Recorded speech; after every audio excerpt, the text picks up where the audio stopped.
अक्सर हमें TV serial और इंटरनेट पर अक्सर इंद्रदेव की एक अलग ही छवि दिखाई जाती है, जैसे कि वो बहुत ही डरपोक हैं या सत्ता के नशे में चूर। हम उन्हें अक्सर किसी नकारात्मक पात्र की तरह देखते हैं जो या तो हार मान जाता है या फिर अपने पद का गलत इस्तेमाल करता है। लेकिन सवाल ये है, अगर इंद्र वाकई इतने ही अयोग्य, डरपोक या गलत सोच वाले थे तो फिर उन्हें स्वर्ग का राजा, देवताओं का नेतृत्व क्यों सौंपा गया? क्या देवताओं की सभा में इतना बड़ा पद किसी यूं ही मिल जाता है? आज के इस वीडियो में हम जानेंगे स्वर्ग के राजा इंद्र की असली सच्चाई, वो जो आपको टीवी और इंटरनेट पर शायद ही कभी दिखाई गई हो। सबसे पहले समझिए, इंद्र कोई व्यक्ति का नाम नहीं है, ये एक पद है, जैसे प्रधानमंत्री, मुख्यमंत्री या राष्ट्रपति। जैसे किसी व्यक्ति का नाम नरेंद्र मोदी हो सकता है लेकिन उसका पद प्रधानमंत्री है, वैसे ही इंद्र भी एक पद है, स्वर्ग के राजा का। इस पद पर समय समय पर अलग अलग आत्माएं आती हैं। ये पद स्थायी नहीं होता, बल्कि ये कर्मों के आधार पर मिलता है। मतलब कोई भी आत्मा, चाहे वो मानव हो या देवता, अगर वो योग्य है, तपस्वी है, सेवा भावी है, तो वो इंद्र पद तक पहुंच सकता है। वर्तमान समय में जो इंद्र पद पर विराजमान है उनका नाम है पुरंदर।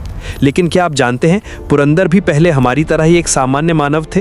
वे किसी राजा के पुत्र नहीं थे, न ही किसी खास कुल में जन्मे थे। उनका जन्म एक सामान्य परिवार में हुआ था, लेकिन उनकी सोच, लक्ष्य और कर्म बहुत ऊंचे थे। बचपन से ही वे ध्यान, सेवा और तप में रुचि रखते थे।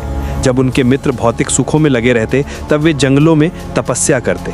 उन्होंने हमेशा सत्य बोलना, दूसरों की सेवा करना और अहिंसा को अपने जीवन का मूल बना लिया था।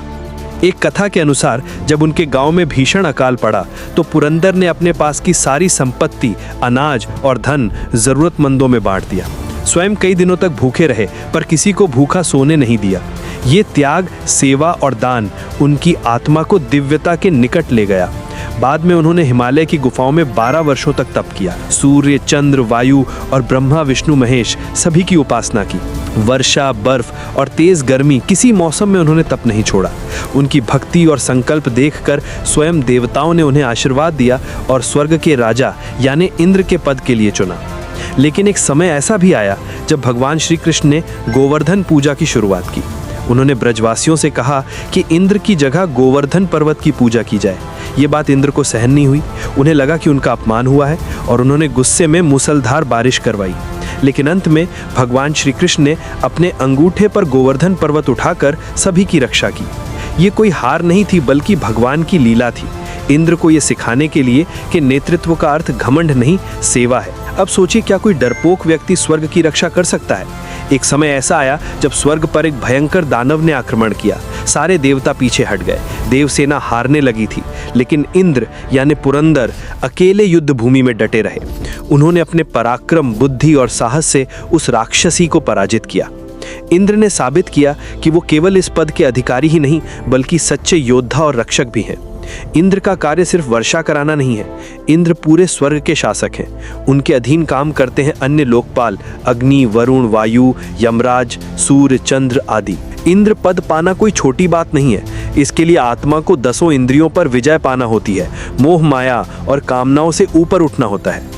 ये सिर्फ पूजा या युद्ध नहीं, बल्कि त्याग और सेवा से अर्जित पद है। अब बात करें इंद्र के कार्यकाल की, तो ये जानना जरूरी है कि ब्रह्मांड अनंत है और हर ब्रह्मांड में एक ब्रह्मा होते हैं जिनकी आयु 100 ब्रह्मा वर्षों की होती है। ब्रह्मा का एक दिन हमारे 4.32 अरब मानव वर्षों के बराबर होता है।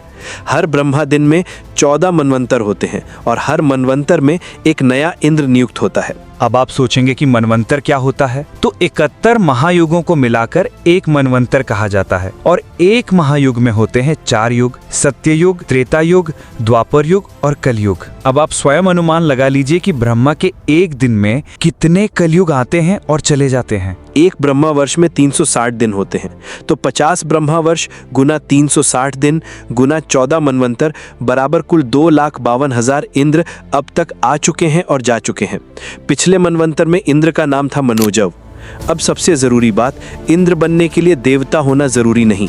कोई भी आत्मा यदि वो तप करे, त्याग करे, सेवा और भक्ति करे, तो वो भी इंद्र बन सकता है। ये पद जन्म से नहीं, कर्म से मिलता है।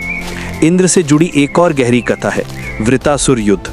वृतासुर कोई साधारण राक्षस नहीं था, वो एक पूर्व देवता था जिसने शिवजी से अमरता का वरदान पाया था। उसे हराना असंभव था, लेकिन इंद्र ने गुरु बृहस्पति के मार्गदर्शन और भगवान विष्णु की प्रेरणा से महर्षि दधीची की हड्डियों से वज्र बनवाया और उससे युद्ध किया।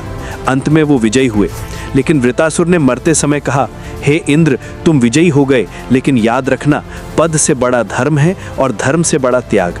इंद्र ने ये बात गांठ बांध ली और वहीं से उनके स्वभाव में बदलाव आया। तो अगली बार जब कोई कहे कि इंद्र डरपोक था, तो आप बस मुस्कुरा कर इतना कहिए कि जिसने स्वर्ग की रक्षा की हो, हजारों राक्षसों से युद्ध लड़ा हो, देवताओं का नेतृत्व किया हो, उसे डरपोक कहना केवल हमारी अज्ञानता है। ऐसे ही और दुर्लभ, गहरे और सत्य ज्ञान के लिए हमारे चैनल को जरूर सब्सक्राइब करें। मिलते हैं अगले वीडियो में एक और अनकही, अद्भुत और दिव्य सच्चाई के साथ।